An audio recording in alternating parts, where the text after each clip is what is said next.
Alright, y'all, so today wanted to give you a quick video to give you my thoughts on most of the trailers and commercials that were shown off for Super Bowl 2026. Now, there were already some big trailers from big studios that we knew weren't going to be there. Pretty disappointingly, Avengers Doomsday, Spider-Man Brand New Day, they both weren't there.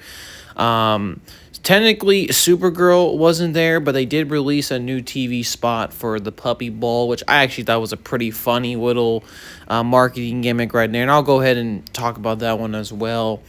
But yeah, I mean, they did release some major ones, and there were some huge disappointments. But I'm going to be honest here, there weren't really too many great ones. But I'm going to give you my thoughts on most of them, and just kind of give you my thoughts on it, I guess. So the big one I want to talk about, one of the big ones, is the Supergirl one. Now, this one's technically not the Super Bowl. It was shown off during the Puppy Bowl, which if you don't know what that is, it's kind of a thing that airs before the Super Bowl sometimes, and it's a bunch of cute little puppies running around playing sports. I think it's great, and in a lot of areas, in my frank opinion, it's even more entertaining than the actual Super Bowl just because of the cuteness factor. But they released a new TV spot, and it shows a lot more crypto. It's a very crypto-centric TV spot. It shows, Kara getting crypto at an early age, and we get to see more of her. We also seen a lot of the same shots from previous trailers. No new shots of Lobo, which is a little bit concerning. But, yeah, my thoughts on the teaser. It's a cute little TV spot. I wouldn't say that it's, sold me on the movie any more than it already has. It just kind of shows a bit more crypto. And that's fine. Like I said before, Crypto sounds like he's going to be a lot more involved with this movie than he was in Superman. Even though in that movie he was kind of already pretty, kind of intricately involved. Here, like I said, he's going to be involved even more. And that, like I said, the choice of showing at the Puppy Bowl was not a bad decision. And I think, trying to, stumble out my words here, it was a pretty good TV spot. Not bad, but I don't think, like I said before, if you're not really excited for the movie, I don't see the TV spot winning people over. Now let's get into Mandalorian and Grogu. Now, I've been pretty negative about this movie. Initially I was pretty excited for this movie. Then they released a teaser trailer, and I'm going to be honest with you, it was one of the worst edited teaser trailers I've seen to a big budget movie in a long time. It was not great, and a lot of people shared my opinions of it. It seemed overall underwhelming. And like I said, I have no doubt that this, like I said before, it could be really good. But the marketing is not giving this thing any favors. And basically, when I heard the news that the Super Bowl was going to get a Mandalorian and Grogu TV spot, I was like, all right, this is the perfect spot for Lucasfilm to knock it out the park and deliver a kick-ass TV spot that people are going to get excited for. What do? They give you, I'm going to be honest with you, a pretty bizarre TV spot. Now, it's shot like it's like a Chevy, like a Ford Ram commercial, like one of those car commercials.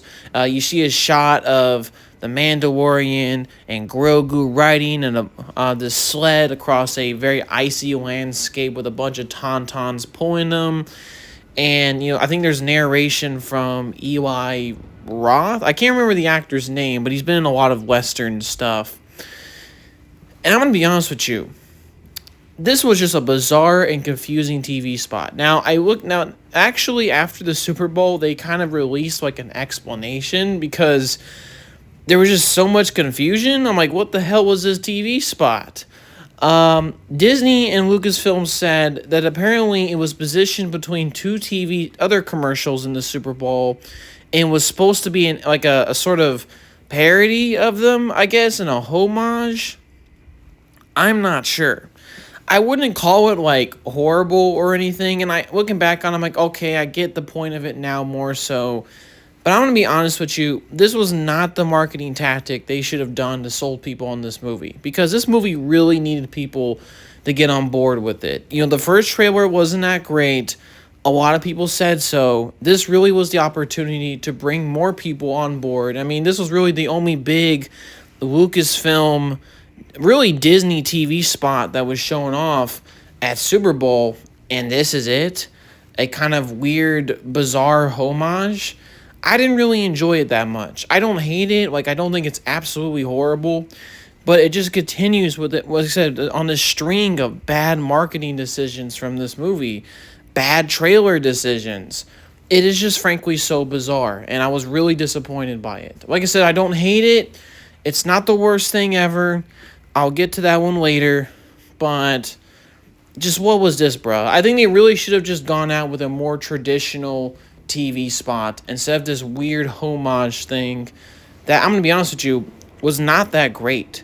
I was really disappointed in it. Now let's get to the quote Toy Story. And I was kind of excited for the Toy Story one the most just because, while I'm not hugely excited for it, I do think, you know, like I said, there's potential to be great, and I'm not hugely excited for Mandalorian and Grogu.